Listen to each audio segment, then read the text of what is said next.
Welcome to another episode of Into the Remote podcast, the show where we explore the new ways of working and exciting new future of work. Glad to have you with us again. Welcome to another episode of Into the Remote podcast. Well, it's no secret that the team makes or breaks your company. And in fact, not having the right team made it to the third place of the reasons why startup fails. Right after no need for your product and a lack of cash. So hiring and building startup teams is hard, even in the times of prosperity. Now add to that the current economic slowdown, a soaring inflation, working in a remote setup, and the difficulty level goes up at least by 10x. And today we'll be talking about building remote teams in these challenging times. And I cannot imagine a better guest to address this topic than Tereza Machackova. Tereza, welcome. Thank you so much for having me. I really appreciate it, Yuri. Glad to have you here with us today. Tereza, you have impressive track record of working with some of the most successful SaaS companies in the region, Product Board, Around, and currently Deepnote. Not only that, you were also a talent partner at a VC fund, Credo Ventures, and you are now running the course Hiring on Ramp. Tereza, what drives you? Good question, Yuri. I could ask the same question to you because you also have so much energy. But I guess a simple answer would be just people around me. But thank you so much for all the compliments. I don't deserve them.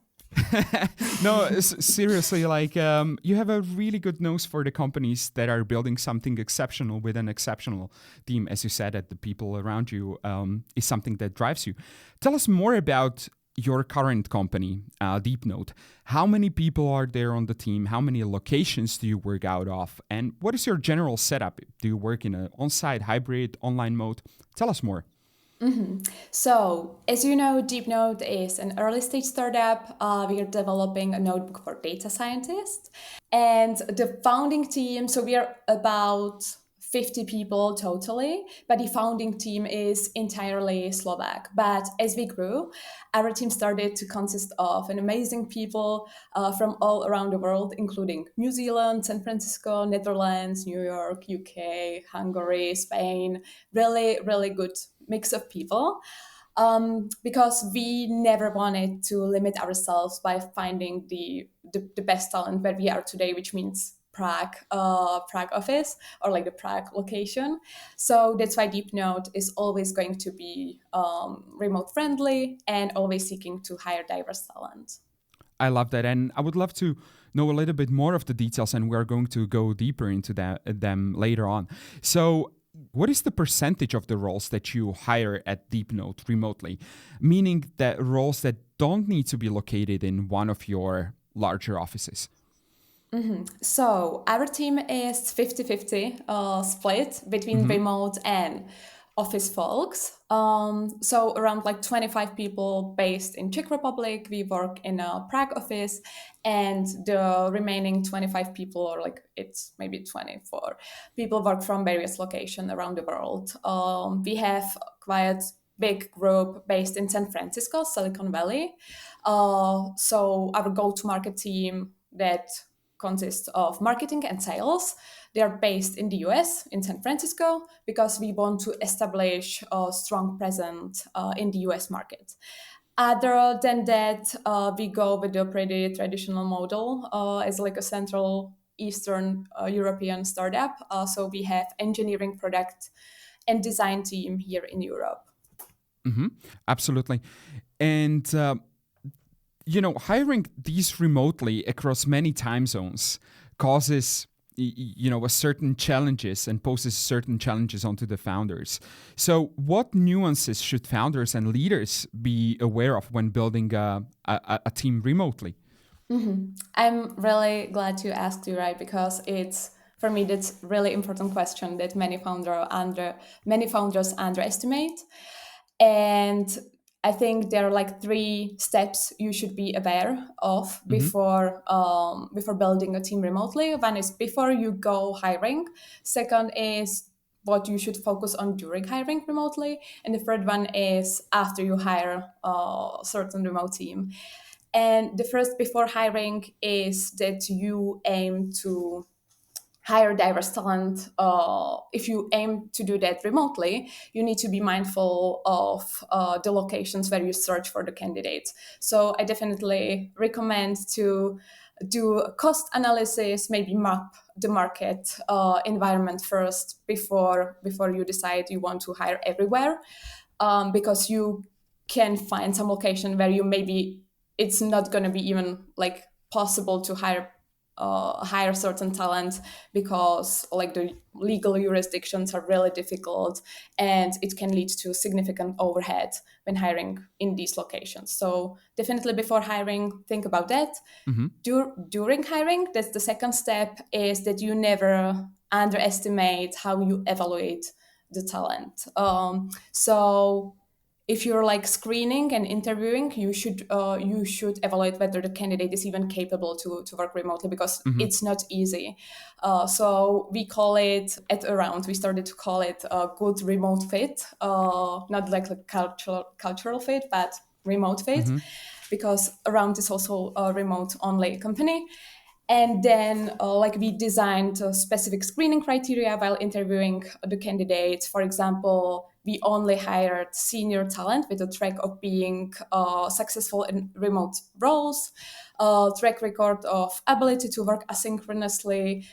You can also screen self-determination of the candidates. It means give me some examples of how you go about goal settings. Give me some examples of specific projects where you've worked independently and what was your motivation, and you can go deep into these areas.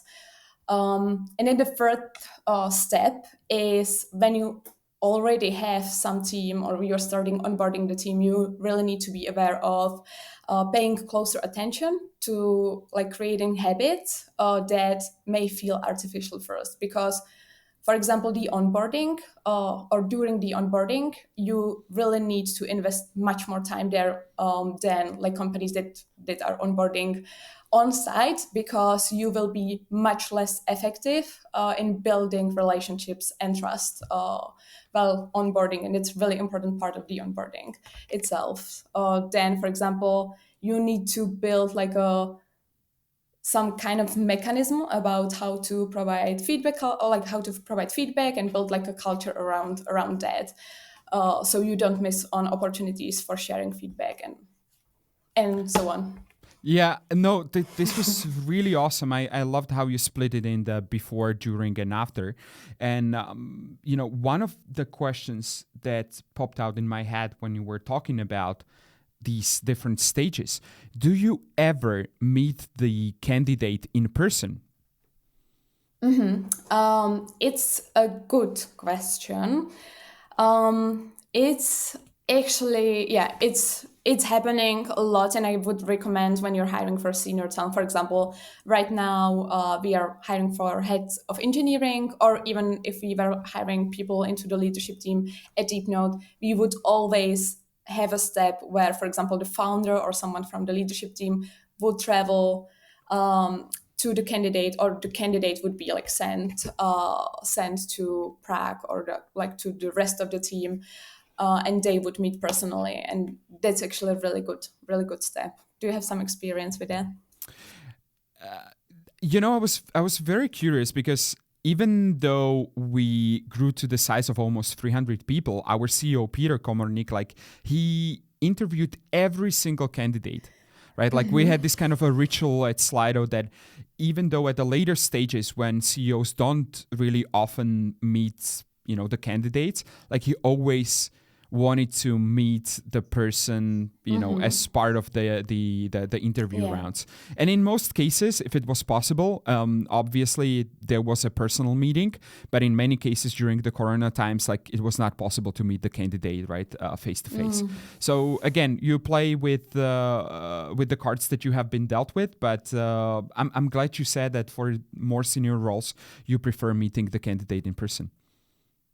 Yes. Yeah. Absolutely. And one more thing that I would like to elaborate on. So even though you have the discussion about, the conditions of working in a fully remote setup, still things could go wrong, right? Like people might, the reality might be different for both sides. What is the most common cause of people leaving the company? That's a really good question, and I think it really depends on the company. I can't actually, I haven't seen so many people leaving due to, for example, a bad manager, which is like if you read Harvard Business Review. I don't know, like if it was you who wrote that article, because I know that you that you were publishing there, but there are like so many articles, or like you can Google it, the reasons for people going somewhere else or looking for the new opportunity is because of their manager.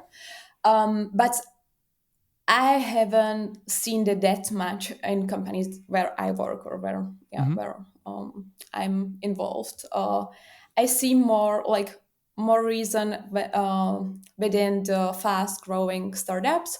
It's more about they are not like the employee is probably not the great fit for the stage of like 30 people, and then like for when the company is growing really quickly, then it's a different company like after 6 or 8 months, because suddenly there are like 500 people and or like 200 or something, and it's just a different company and it requires a different skill set for the people. So I feel like that could be a reason why.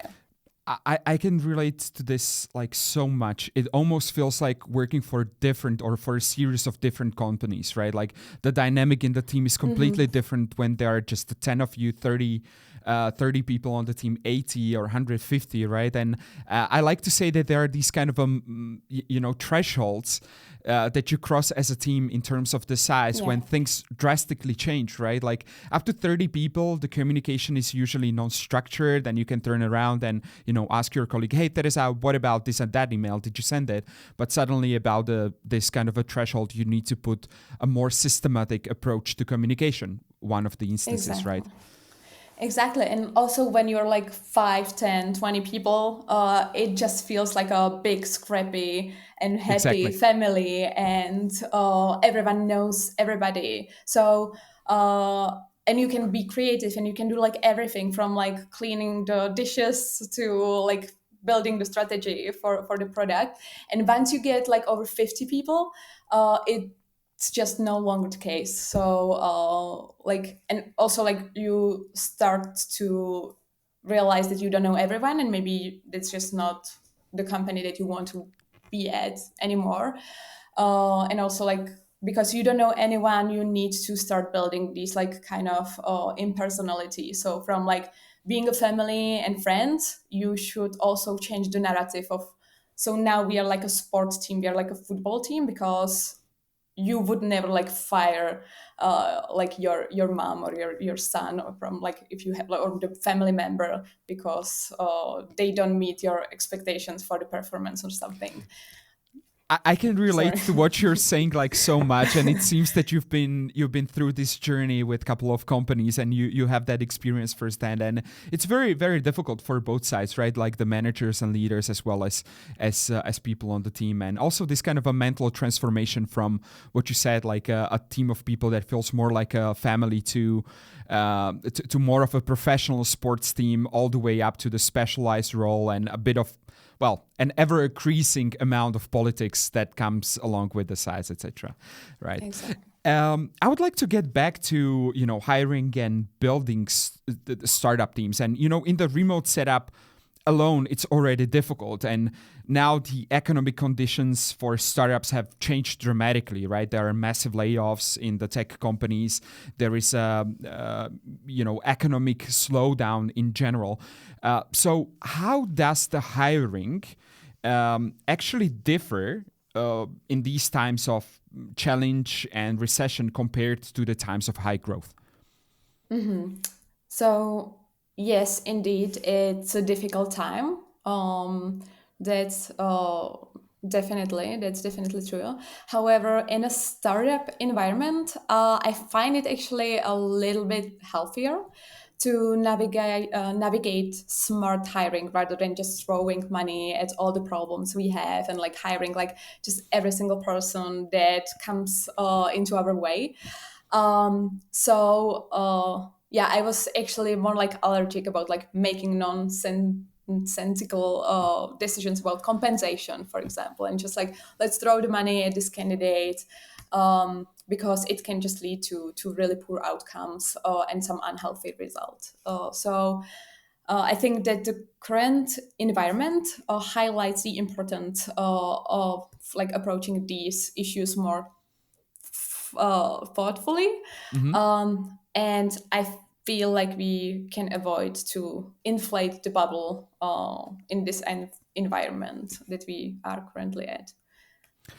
That's a very sober opinion, and I can relate to that like very much, whether it's hiring or growth in general, right? And so much money out there in circulation, right? Like basically free money, and well, yeah, it things happened for these kind of a reasons, and now we are in this more of a cool down period for the startups, and I think we will have to be taking more sober approach to things.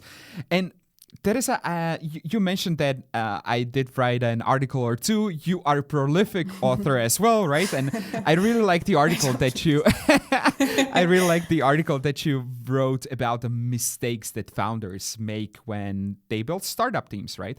And you outlined some of the mistakes in there.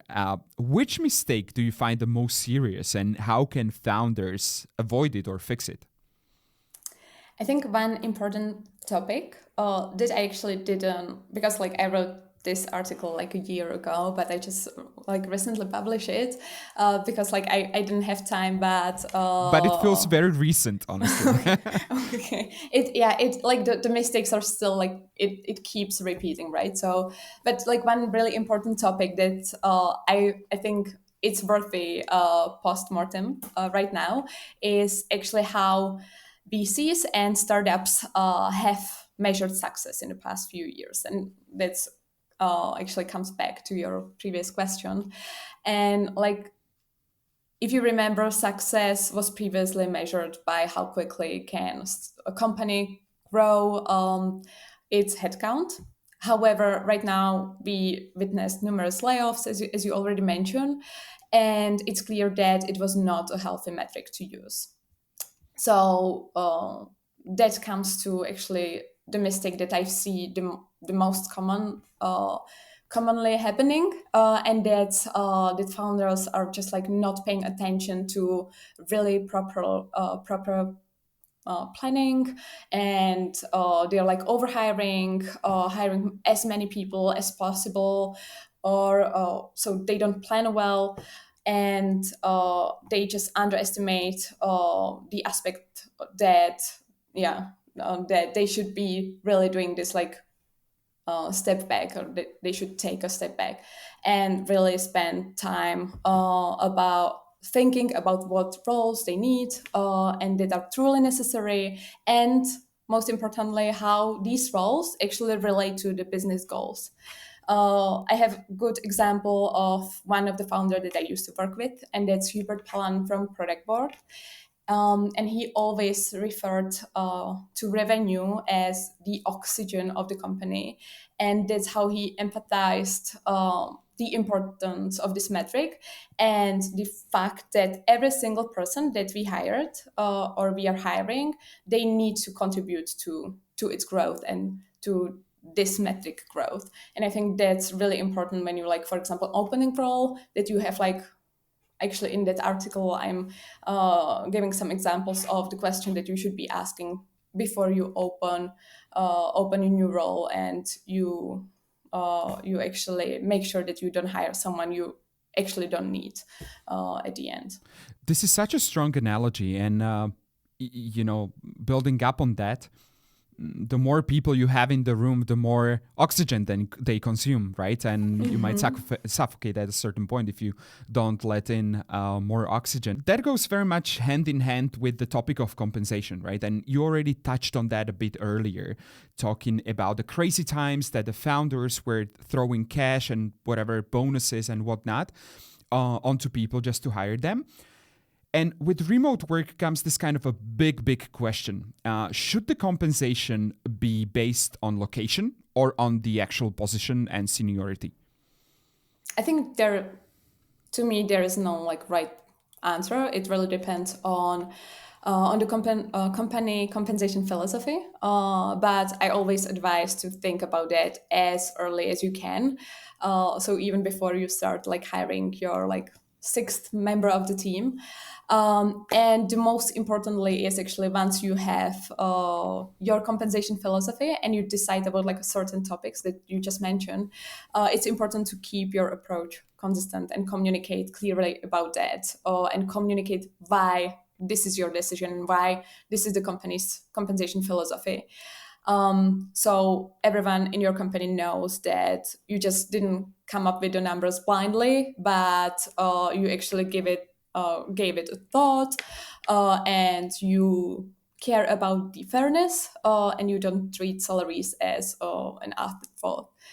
At Deepnote, we decided to go with a market-based approach, which means that we are paying local rates, and we use before like setting up and designing the like salary bands and before coming up with our compensation philosophy, we just collected like data everywhere where we could. Like the most important source that I have for salaries and salary bands, and that I take for this like market-based approach is actually option impact.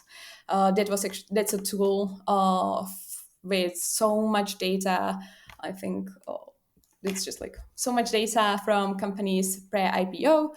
It was recently acquired by Pave, and the whole approach that I share, the market-based approach, is actually inspiration by GitLab. So just want to clarify. So you do not consider the cost of living. So you are just taking care at the country's market Data. Yes. market data. Okay. Yes, exactly. Okay. Exactly. So for example, if a developer in Prague costs somewhere between 3 to let's say 5, 6, 7,000 euros, you just place your compensation within this range. This is how you approach it, for example. Yeah, we decide, or like you should decide what percentage you want to play at. You want, for example, you have a good brand, and you can give the candidate like a good reputation or like a salary package. You are like an early stage startup. You should probably be like under the 50th percentile. But if you are looking for like 3 up to 5 hires in the next years, and you have really like you don't need to hire so many people, you can go to 75th percentile. Again, it's about like how you think about your like building the company and about your compensation philosophy. But you need to first think about how you want to position yourself, pick the percentile, and then you can look at the data and define your salary band based on that. Some great points that you mentioned over there. One more question about money, and then we are going to move on. So, inflation, right? Like, and it hurts people. Like, it hurts everyone, basically. And with the higher prices in the supermarket, or in general, people usually ask for a raise. How do you approach this topic? Like, what are the best ways to approach extra compensation in the times of inflation? Good question. And this is what I usually say to when we talk about it with VC talent partners, or this is actually a compensation philosophy that we have a Deepnote or project board, is that you keep a balanced approach, which is keeping in line what you can afford, which can be your runway, the internal equity, the value you place on skill set or role, and you should not react solely on the like pressure of the inflation trends and environment, because inflation can go like up down, and like if you only like copy and react solely on that, you can then just like go to your employees and tell them, oh, so now the inflation is high, like 10%, so we give everyone's like 10% raise, and then like once it goes down, you will say, oh, and now we just decided to take all the money back. And go like minus 10%. You don't do that. So we are not moving, for example, with salaries based on the percentage of inflation rates, but just solely on the like market data, compensation data for the local market. Sorry. Well, absolutely, and there are some macroeconomic trends that are causing the headwind, right? And the cash is more scarce, or the funds are more scarce, and it definitely needs to be taken into consideration. Yeah. Great. I'm going to move on to the topic that I'm personally really excited about, and I think you too, because you ran the whole course on this topic, which is the the hiring, but also the organizational structure. And startups often focus more on the delivery in the early years, right? Like, okay, we have to deliver, and that often comes at the expense of building the strong organization, right? And some people even call it like a organizational or people debt, as you labeled this term. And at a certain point, it might feel like the whole team is about to collapse, right? Like you reach that point of 50, 60, 70, 80%. So how do you manage this balance between the need for rapid growth and the need to build strong organizational scaffolding? Mm-hmm. Yeah, that's a very complex question that you can just like organize the whole course about that topic. But I think in a very early stage of a company, you have to look at who is on your team right now, and then who is it you have, and that gives you also like the gaps that you need to fill.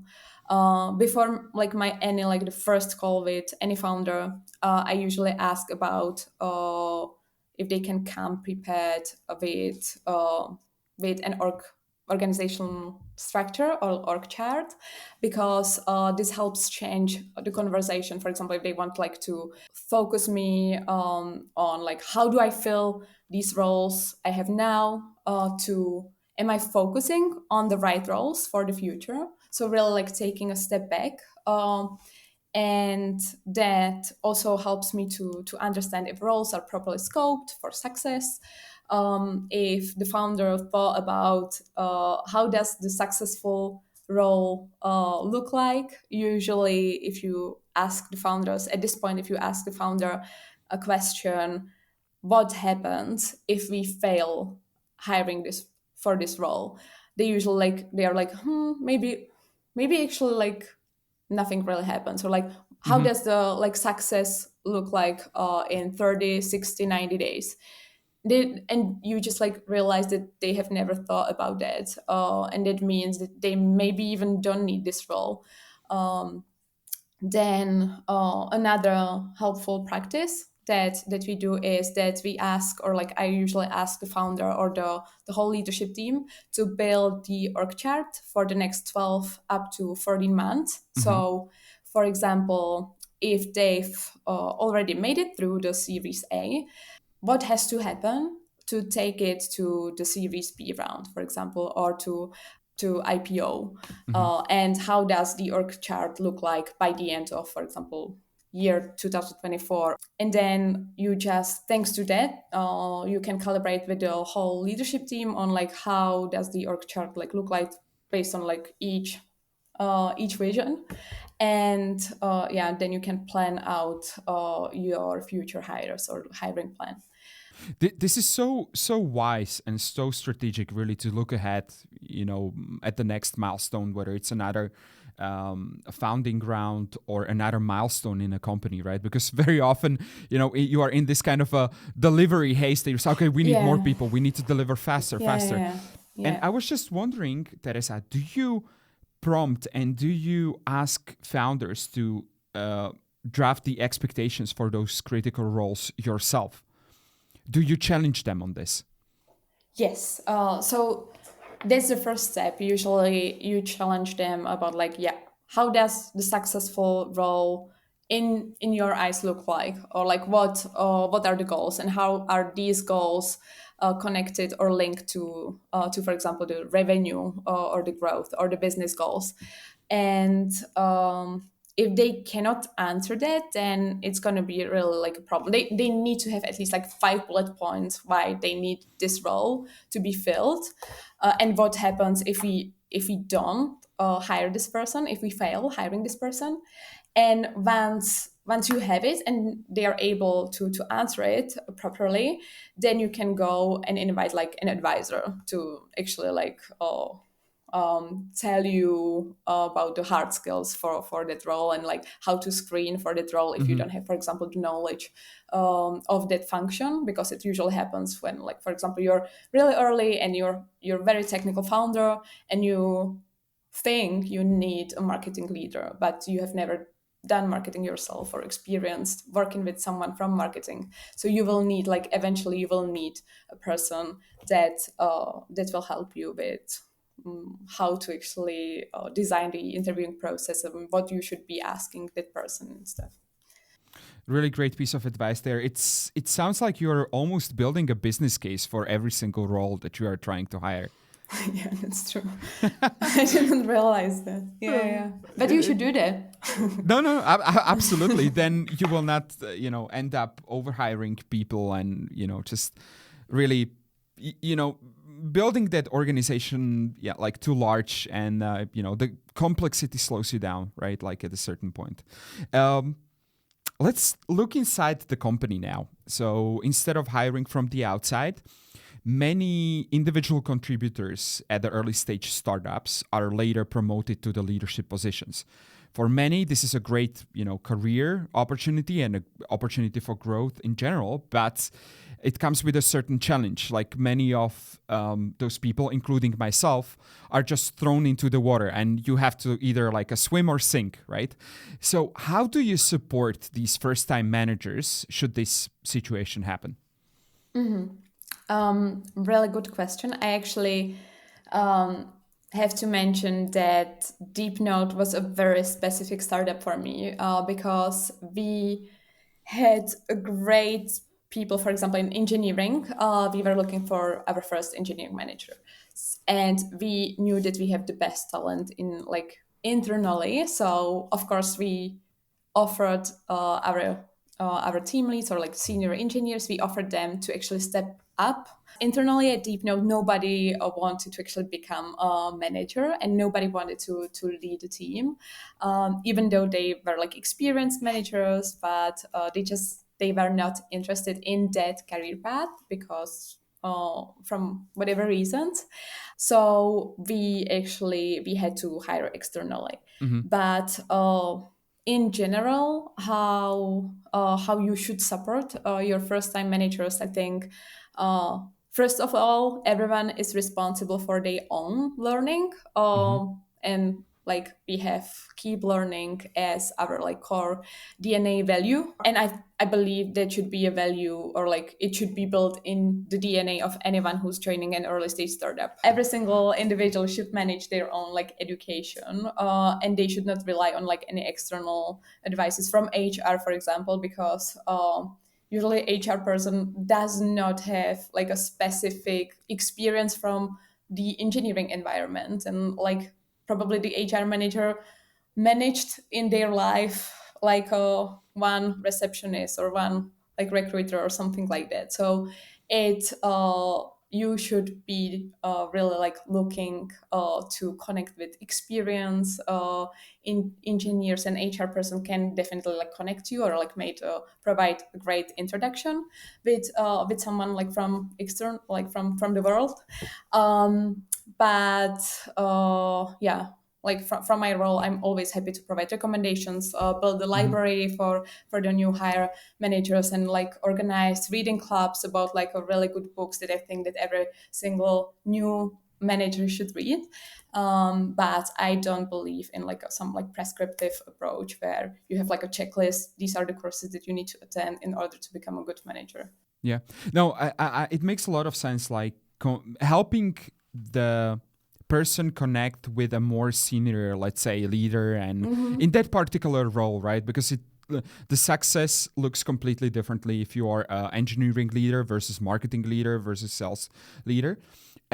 At a certain point, and I really like this approach at Slido, we started organizing so-called Vegas forum, right? Like, which means what happens in Vegas stays in Vegas, and we brought together the leaders and the managers, and we crowdsourced some of the biggest challenges that we faced in our current roles. And we could discuss them openly, like how we tackled them in our respective teams, right? And it was a very good forum for sharing a very concrete pieces of advice on a certain topic in your given culture, right? So I kind of like that initiative, but we implemented it in a year 7 or even 8, so very, very, very much later. But I think this is something that could be really beneficial for other companies as well, like connecting people and creating that kind of a forum for knowledge sharing. That's absolutely amazing. I love that idea. It's amazing. I would be curious about like, if people, you said what happened or what happened in Vegas, it stays in Vegas, but like that, like, do people really like feel like they're in a safe space for like coming up with challenges?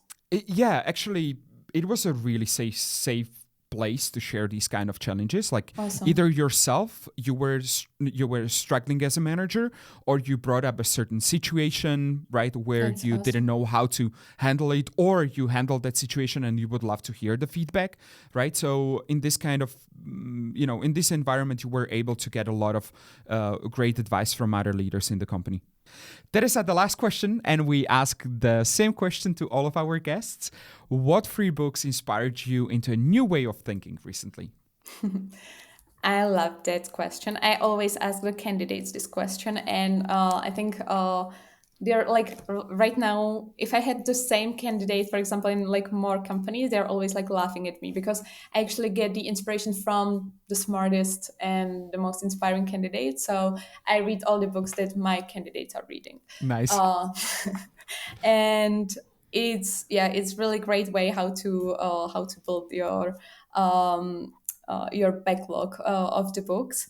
But like maybe I want to speak about the first business book that I've ever read before I joined the tech startup scene, and it was Hard Things About Hard Things from Ben Horowitz, and it remains one of my most favorite books. I really appreciate that it opens all the difficult questions, and I really like it. The second book would be The Alliance from Reid Hoffman. Have you read or have you heard of it? I haven't heard of this one, no. It actually inspired me to think differently. It was like in the beginning of hiring at Product Board, and I found myself constantly referring to it during interviews with candidates because it was really like a game changer. It introduced me a new realistic loyalty partnership between the employee and the employer. So that was really inspiring one, and I also kind of like often go back to this book.